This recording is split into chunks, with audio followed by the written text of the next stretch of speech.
बात 29 अप्रैल 1999 की है। दिल्ली में गर्मी थी और महरौली के पास एक कुतुब कॉलोनेड इलाका है जहाँ पे एक पुरानी हवेली टाइप की जगह थी जिसको रेनोवेशन किया गया और उसको ठीक ठाक करके और वहाँ पे एक टैमरिंड कोर्ट रेस्तरां बनाया गया। Tamarind court restaurant.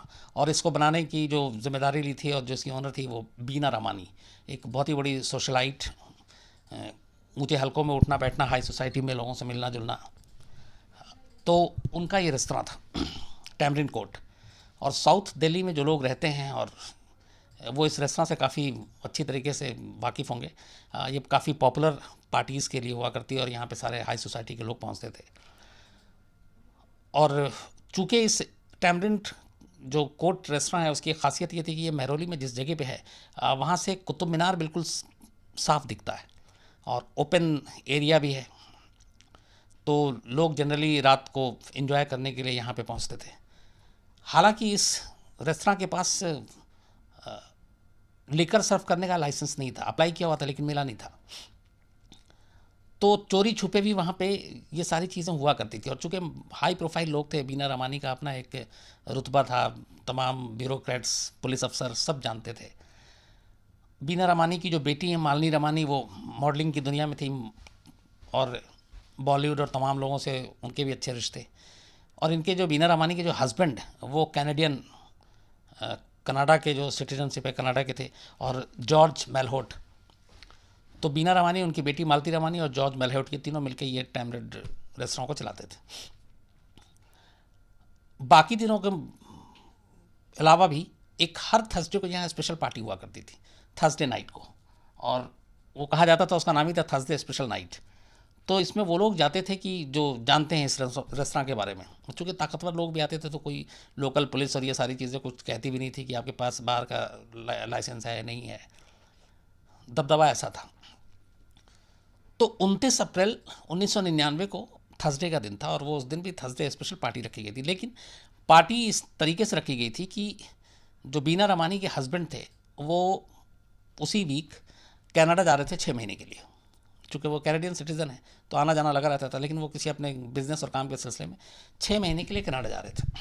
तो बीना रामानी ने ये कहकर कि एक ये फेयरवेल पार्टी है, हस्बैंड 6 महीने के लिए जा रहे हैं, तो उसके लिए उसके नाम पे एक पार्टी रखी। अब जाहिर सी बात है कि आप अगर पार्टी रख रहे हैं हस्बैंड के जाने पे तो उसमें आपके सिर्फ अपने लोग होंगे और मेहमान होंगे। कोई बाहर से आकर पैसे दे के उस रेस्तरां में खाना नहीं खाएगा, शराब नहीं पिएगा। लेकिन ये एक बाद में जो पता चला कि ये एक तरह का धोखा था। एक्चुअली इसी नाम पे कभी किसी के फेयरवेल पे, कभी किसी के बर्थडे पे, कभी किसी के गेट टुगेदर के नाम पे वहाँ पार्टी रखी जाती थी। लेकिन उस पार्टी की खासियत ये होती थी कि जो खास लोग हैं उनके अलावा जो लोग बाहर से आते थे जिन्हें पता था कि यहाँ पार्टी होती है, तो एक खुफिया कूपन होता था। तो वो कूपन आपको लेना पड़ता था और उस कूपन के पैसे देने पड़ते थे। फिर आप जाइए, आपको बार में शराब पीनी है वो पीजिए, खाना खाइए। लेकिन बाकायदा उसके चार्ज लिए जाते थे, पैसे लिए जाते थे। हालांकि ये इलीगल था इसलिए कि आपके पास बार के लाइसेंस नहीं थे। तो 29 अप्रैल 1999 को भी बाकायदा जो तमाम लोग वहाँ इकट्ठा हुए थे और जिन्हें मालूम था कि इस रेस्तरां में इस तरह की चीज़ें होती हैं, वो सारे वहाँ पहुँचे और सब ने अपने अपने हिसाब से कूपन लिया। खबर ये भी है कि इसमें दिल्ली पुलिस के जो एक बड़े अफसर थे वो भी उस रात गए थे, हालांकि वो थोड़ी जल्दी निकल गए थे वहाँ से। तो हाई सोसाइटी के लोग अक्सर जाया करते थे। तो 29 अप्रैल की रात को भी ये पार्टी वहाँ पे चल रही थी और उसी जो टैमरिंड कोर्ट है थर्सडे स्पेशल नाइट में, वहाँ पे उसके अंदर जो एक बार बनाया गया था, उस बार का नाम बाकायदा रखा गया था वंस अपॉन अ टाइम। तो वंस अपॉन अ टाइम बार वहाँ पे था। और उस दिन ख़ास तौर पे जेसिका लाल एक मॉडलिंग की दुनिया में अपनी किस्मत आजमा रही थी, 34 साल उम्र, और छोटी मोटी मॉडलिंग के असाइनमेंट भी क्या करती थी। जेसिका लाल की दोस्ती थी बीना रामानी की बेटी मालिनी रामानी से, जो कि मॉडलिंग की ही फील्ड की थी और ऐसे लोगों से के साथ उठना बैठना था।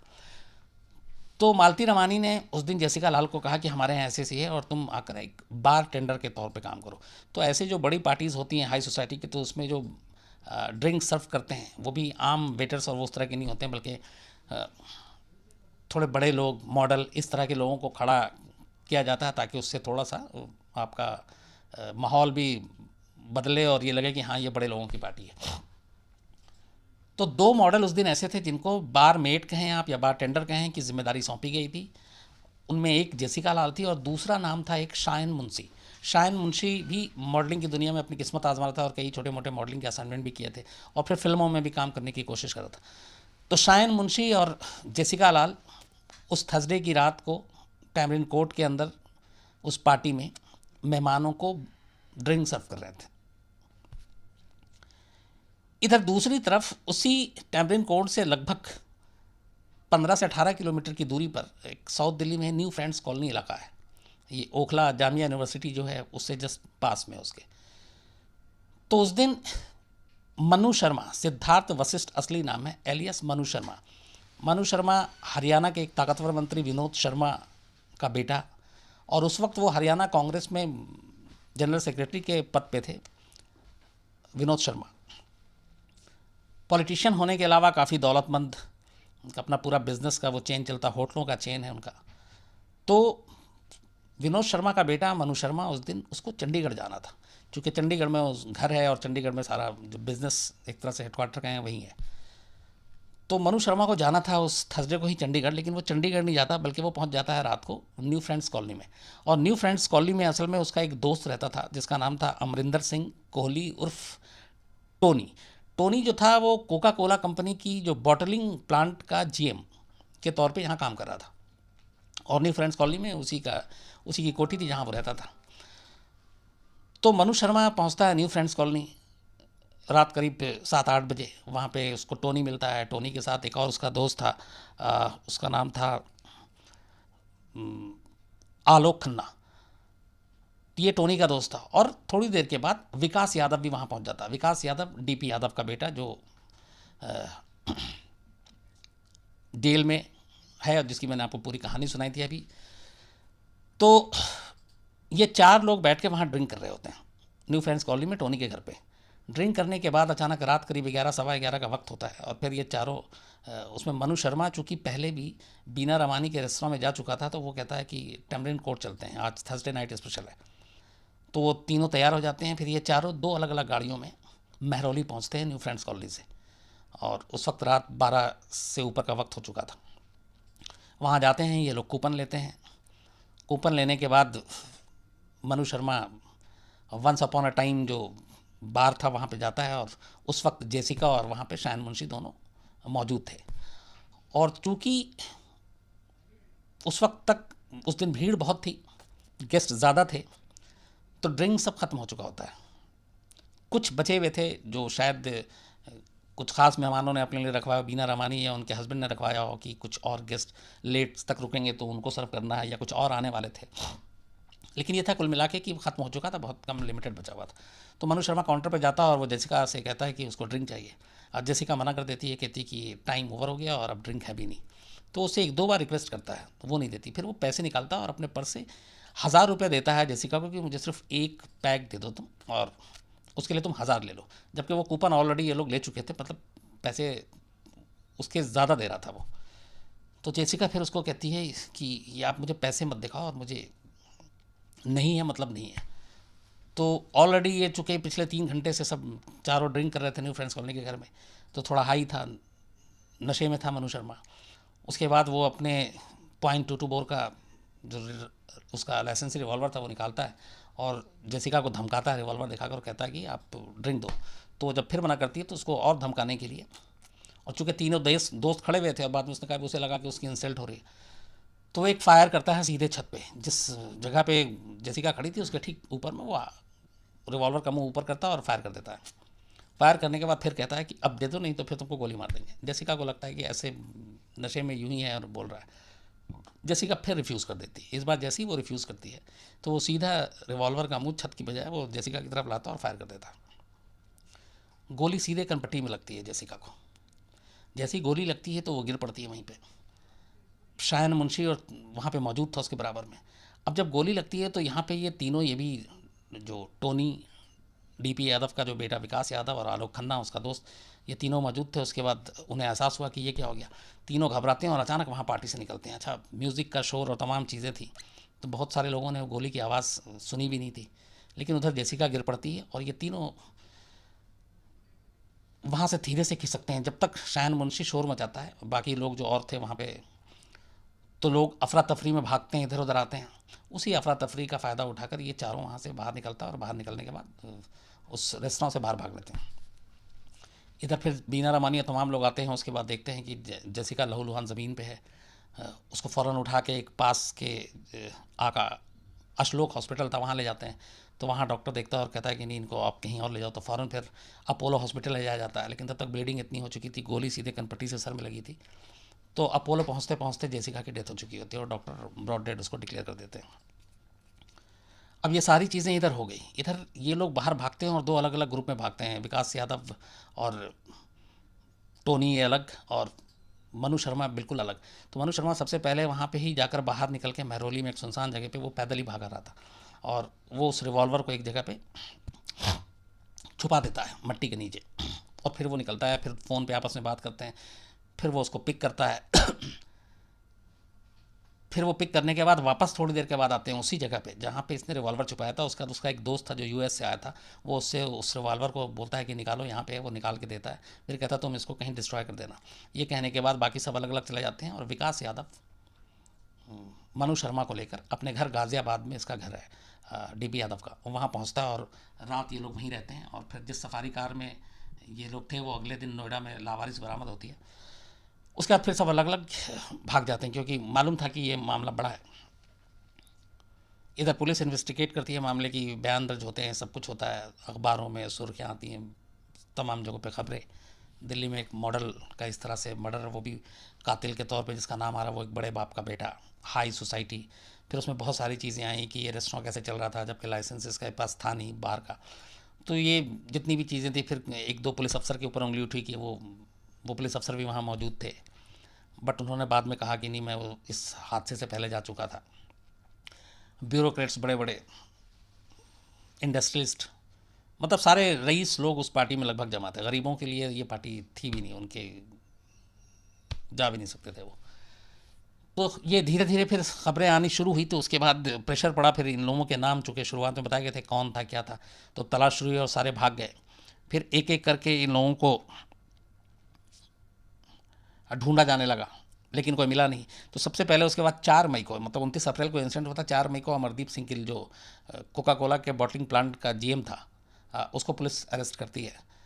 फिर वो खुलासा करता है क्या क्या हुआ था। उसके बाद 8 मई को फिर बीना रमानी, उनकी बेटी और जो हस्बैंड जॉर्ज मेलहोट, इन तीनों को पुलिस पकड़ती, क्योंकि तब तक मीडिया का भी ये प्रेशर आ गया था कि इस तरीके के रेस्टोरेंट में इलीगल शराब सर्व होती है। उस शराब की वजह से एक की जान चली गई। तो इन तीनों को गिरफ्तार किया जाता, पटियाला हाउस कोर्ट में ले जाया जाता। और उस दिन उस कोर्ट में जहाँ पे ये तीनों बैठे हुए थे, मैं उनके साथ ही कोर्ट में एकदम बिल्कुल बैठा हुआ था लास्ट बेंच पे। लेकिन हैरत की बात यह थी कि तीनों को गिरफ्तार करने के बाद फ़ौरन ज़मानत भी दे दी जाती है। और उसकी वजह ये थी कि Bina Ramani British passport holder थी, उनकी बेटी Malini Ramani US passport holder citizen मिल चुकी थी, और हस्बैंड जॉर्ज मेलहोट जो है वो ऑलरेडी कैनेडियन सिटीज़न। तो इन सारी चीज़ों को देख कर उनके ऊपर केस भी बड़ा हल्का था। वो यही था कि आबकारी एक्ट के तहत, एक्साइज एक्ट के तहत, कि बिना लाइसेंस के आप भी चला रहे थे। तो इन लोगों को गिरफ्तार तो पुलिस ने किया, लेकिन कुछ घंटे के अंदर ही तीनों को ज़मानत मिल गई।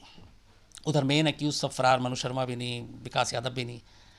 फिर विकास यादव पहुंच जाता सीधे मिज़ोरम। मिज़ोरम में जाकर वो इंतरिम बेल ले लेता, अग्रिम ज़मानत ले लेता, और वो ज़मानत लेने के बाद वापस दिल्ली आता है 19 मई को, इस इंसिडेंट के करीब 20 दिन के बाद। और कमाल देखिए कि 19 मई को सीधा आता, और आईटीओ पे पुलिस हेडक्वार्टर है दिल्ली पुलिस का, वो वहाँ पहुँचता है और सीधे जाके पुलिस के सामने वो सरेंडर करता है। तो पुलिस को लगता है कि चलो अरेस्ट करेंगे, लेकिन उसके बाद फिर वो जो मिज़ोरम कोर्ट का वो दिखाता अग्रिम ज़मानत का, तो पुलिस को लगता है कि नहीं, अरेस्ट नहीं कर सकते हैं। तो पुलिस उसको कुछ घंटों के बाद ही पीएचक्यू से जाने देती है। लेकिन फिर उसको सितंबर 30 मई को दोबारा पकड़ती है। मतलब 19 मई को वो कोर्ट पुलिस हेडक्वार्टर पहुंचता है अग्रिम ज़मानत के साथ। उसके बाद पुलिस उसको 11 दिन तक छोड़े रखती है। 30 तारीख को उसको दोबारा गिरफ्तार करती है। इस बीच मनु शर्मा भी जो है, अपने आप को प्रेशर इतना था फैमिली पे और तमाम लोग, तो मनु शर्मा भी सरेंडर कर चुका होता है। तो अब कायदे से ये जो चारों थे और आलोक खन्ना ये सब अरेस्ट हो चुके थे। फिर धीरे धीरे तमाम लोगों के नाम आते हैं उसमें।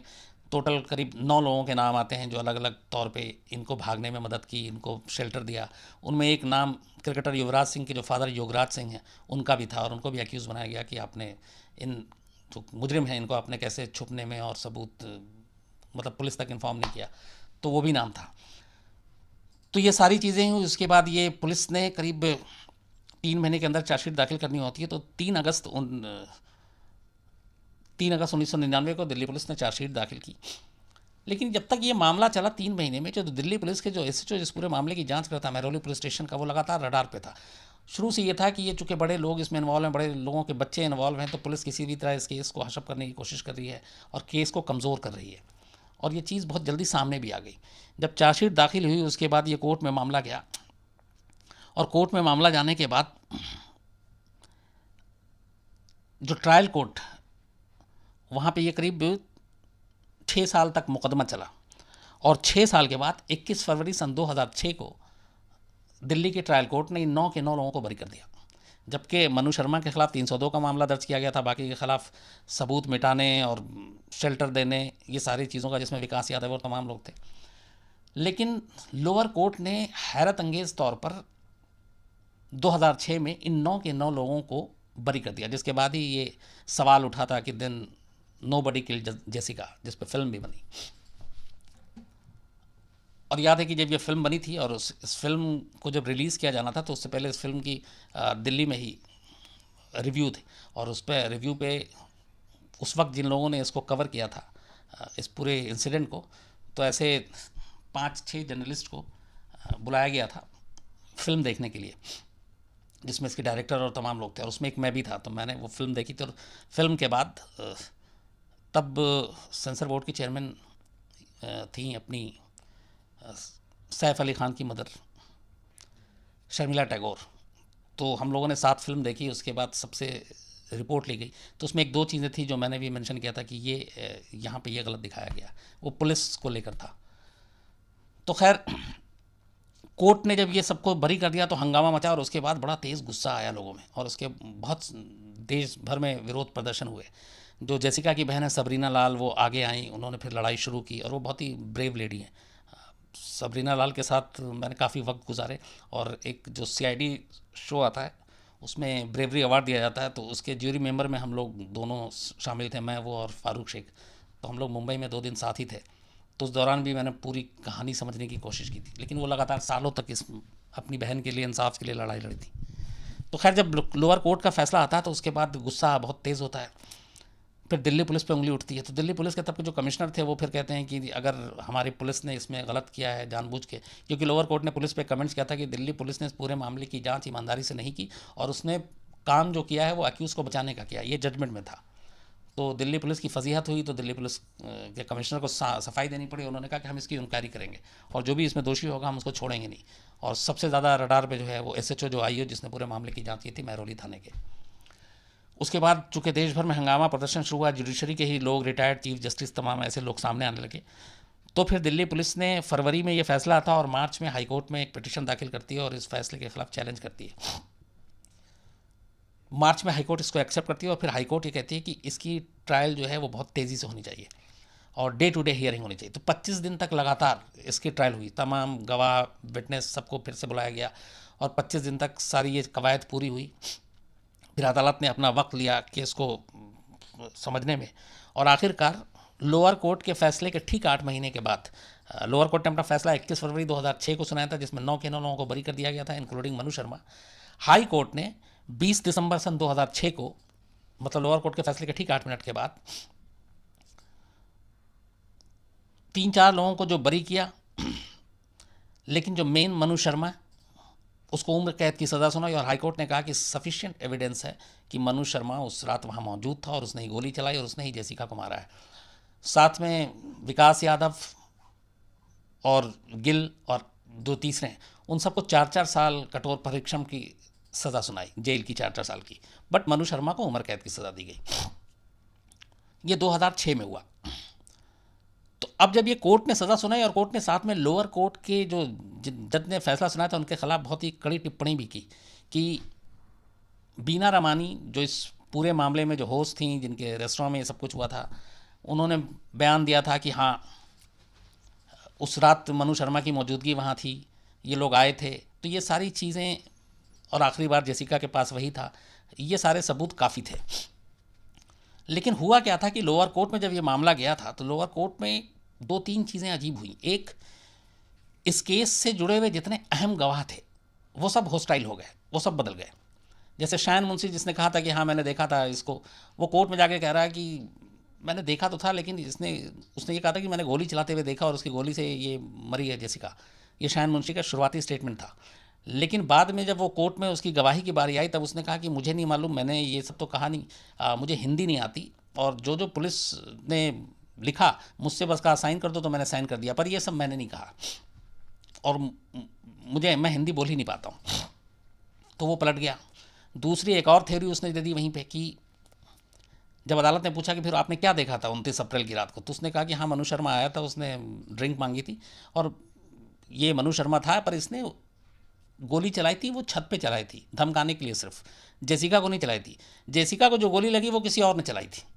अब वो कौन था, तो उसके बारे में अजीब अजीब बयान कि वो लाइट रंग का शर्ट पहने हुआ था, हाफ बाजू की शर्ट थी ये वो, और वो कभी वो बंदा मिला ही नहीं, ना पहचाना गया जिसके बारे में वो कह रहा था, वो एक काल्पनिक कैरेक्टर था जिसके बारे में बोल रहा था। तो अच्छा, वो पिस्टल कभी लाइफ में बरामद नहीं हुआ जिससे गोली चली थी। तो अदालत में ये मामला ये उलझ गया कि जेसिका लाल पे दो अलग अलग बंदूक से गोली चली। एक गोली जो चलाई मनु शर्मा ने वो तो छत पे लगी, जेसिका को लगी नहीं, और दूसरी जो चलाई थी वो जेसिका को लगी, लेकिन दूसरी जो जिसने चलाई वो कौन है ये पुलिस साबित नहीं कर पाई। दूसरा एक और यहाँ पे ये हुआ कि जो दो खोखे मिले थे स्पॉट से जो चलाए थे मनु शर्मा की बंदूक से, बंदूक तो बरामद हुई नहीं थी, लेकिन उन खोखों की जब फॉरेंसिक जांच की गई तो उस जांच रिपोर्ट भी अजीब आ गई कि ये दोनों खोखे दो अलग अलग बंदूक से चले।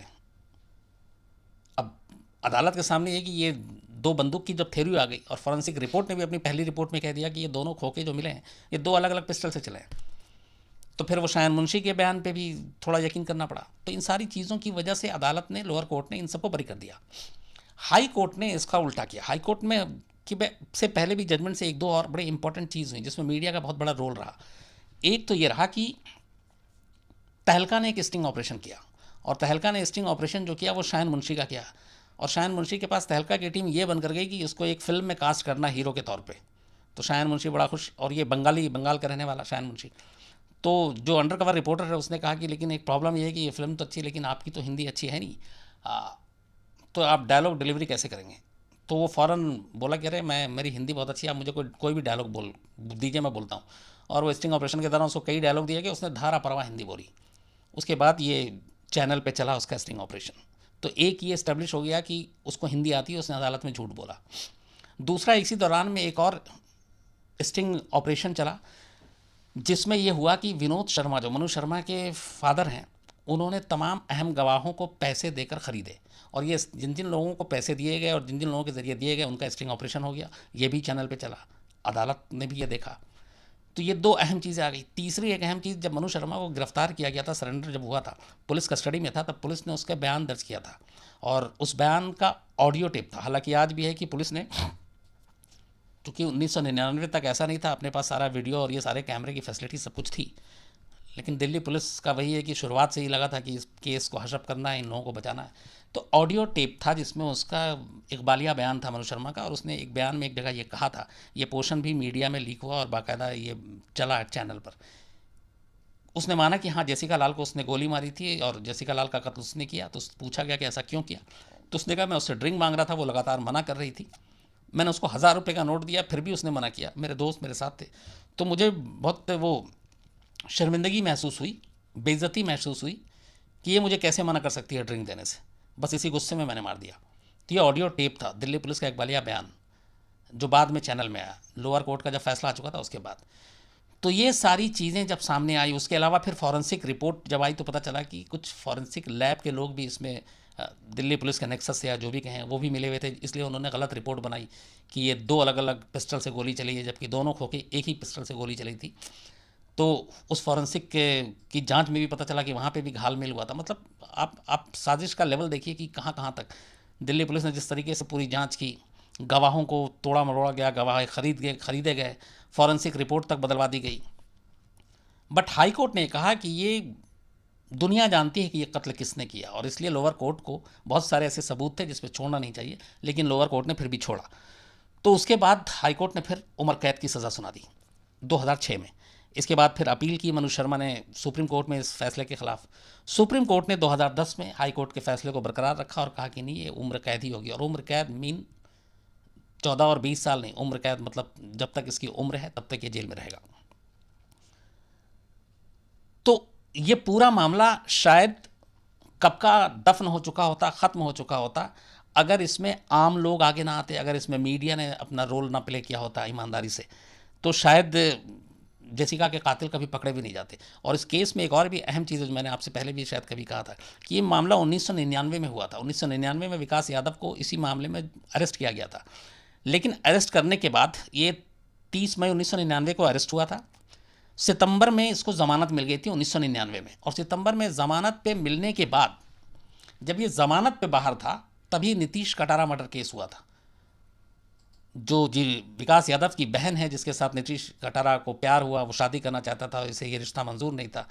तो विकास यादव ने जेसिका लाल मर्डर केस में ज़मानत पर बाहर रहते हुए दूसरा क्राइम किया था, और वो था नीतीश कटारा का मर्डर, जिसके लिए अब वो उम्र कैद की सज़ा काट रहा है। जेसिका लाल में उसे सिर्फ 4 साल की सज़ा हुई थी, कायदे से वो 2003 तक रिहा हो चुका होता। लेकिन ज़मानती ज़िंदगी पर बाहर आकर उसने एक दूसरा कत्ल किया।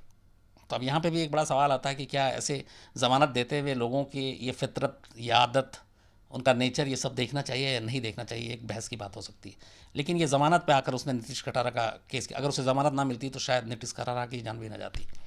तो खैर सुप्रीम कोर्ट ने फिर फैसला सुनाया, उम्र कैद की सज़ा हो गई, और आज भी मनोज शर्मा जेल में है। लेकिन उसके बाद भी देखिए आप, फिर कई बार मनोज शर्मा को पेरोल मिला। एक बार तो कुछ लोगों ने मनोज शर्मा को एक पार्टी में देखा, मतलब उम्र कैद की सज़ा हो चुकी है, वो भी सुप्रीम कोर्ट से भी, और वो पार्टी कर रहा था। ये बात मीडिया में लीक हुई, तस्वीरें आई। उसके बाद फिर फैमिली वाले आगे आए, जेसिका के सबरीना वही एक केस लड़ती हैं हमेशा। तो फिर आनन फानन में पेरोल जो है वो रद्द किया गया। उससे पहले पता चला कि जब तब उसको पेरोल मिल रहा था। अब किसके दबाव में, किसकी वजह से, क्या बड़े लोग या पावरफुल लोगों को इतनी आसानी से ये सारी सुविधाएं मिलती हैं, ये सवाल, ये शक इसीलिए पैदा होता है हमेशा। तो लगातार उससे पेरोल मिलता रहा, और पेरोल अलग अलग बहाने से, कभी घर में किसी बीमारी के, कोई बीमार है, किसी का ज़रूरी काम है, कुछ और चीज़ें हैं। लेकिन वो पेरोल के दौरान पार्टी करते हुए जब पाया गया, तब फिर सरकार सख्त हुई, और उसके बाद उसे वापस तिहाड़ भेजा गया।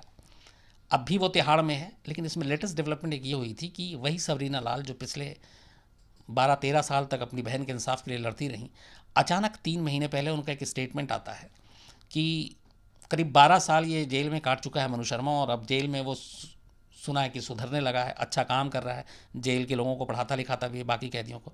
तो इसलिए अगर उसे जल्दी रिहाई मिलती है तो हमें कोई ऑब्जेक्शन नहीं, हमें कोई आपत्ति नहीं है। ये सबरीना लाल का स्टेटमेंट था। और ये ज़रूरी है कि जब ऐसे लोगों को अर्ली रिहाई के लिए अगर कोई अपील की जाती है, तो जिससे केस जुड़ा हुआ उसकी फैमिली की राय ज़रूर ली जाती है। तो यहाँ पे सबरीना ने भी जब ये कहा कि ऑब्जेक्शन नहीं है, तो इसको लेके बड़ा एक, मतलब मेरे जैसे शख्स को भी बड़ी हैरानगी हुई थी कि जो अपनी बहन के कातिल को कड़ी से कड़ी सज़ा मिलते हुए देखना चाहती थी, वो अचानक कैसे बदल गई और क्यों चाहती है कि वो बाहर आ जाए। इस सवाल का जवाब तो खैर नहीं मिला, लेकिन ये सबरीना लाल ने दिया था। हालांकि दिल्ली गवर्नमेंट ने वो परसों उसकी अर्ली रिहाई की जो अपील है उसको रिजेक्ट कर दिया है। तो कुल मिला के अब भी जो है वो जेल में है, और उम्र कैद की सज़ा मिली हुई है। अब इसमें टोटल जो है करीब 100 लोगों की गवाही हुई थी, और यकीन मानिए इनमें से ज़्यादातर लोग सब पलट गए। और कोर्ट में आने के बाद सारे ही, बल्कि जो स्ट्रिंग ऑपरेशन था उसमें यह था कि कैसे कैसे विनोद शर्मा एक एक गवाह को चुनकर, पहचान कर, अलग अलग लोगों के ज़रिए उस तक पैसे पहुंचा जा रहे हैं। दिल्ली पुलिस के जो लोग थे उनको कैसे मैनिपुलेट किया गया, फॉरेंसिक लैब तक में जो काम कर रहे हैं उन तक पहुंचा गया। तो ये पूरा एक केस कई मानों में इसलिए अहम है, एक कि लोअर कोर्ट किस आसानी से बरी कर देती है जबकि बहुत सारे पुख्ता सबूत हैं। दूसरा, दिल्ली पुलिस कैसे इन्वेस्टिगेशन करती है, कैसे वो बड़े बाप के बिगड़े बच्चों को बचाने के लिए एड़ी चोटी का जोर लगा देती है। तीसरा, जो फॉरेंसिक टीम है जिनके ऊपर हम एक, किसी भी केस में सबसे अहम पहलू होता है फॉरेंसिक इन्वेस्टिगेशन, अगर उसमें भी छेड़छाड़ और ये सारी चीज़ें हों तो फिर किस पे भरोसा करें। तो फॉरेंसिक की जो टीम है कैसे वो 2 खोखे को 2 अलग अलग बंदूक का बता देती है, जबकि वो सेम एक ही पिस्टल से चली थी। तो एक केस को कैसे घुमाया जा सकता है, एक केस को कैसे, अगर आपके पास ताकत है, पैसा है, आप उसको जिस मन मर्जी से चाहे मोड़ सकते हैं, इसका बेस्ट एग्जांपल जेसिका लाल है। लेकिन ऊपर वाले का शुक्र है कि जो गलती लोअर कोर्ट से हुई, जो गलती और बेईमानी दिल्ली पुलिस ने की, जो गलती और बेईमानी तमाम गवाहों ने की, फॉरेंसिक से जुड़े हुए लोगों ने की, उन सब को दुरुस्त करते हुए पहले हाई कोर्ट और फिर सुप्रीम कोर्ट ने मनु शर्मा को उसके किए की सज़ा दी और आज भी वो जेल में है। तो ये थी पूरी जेसिका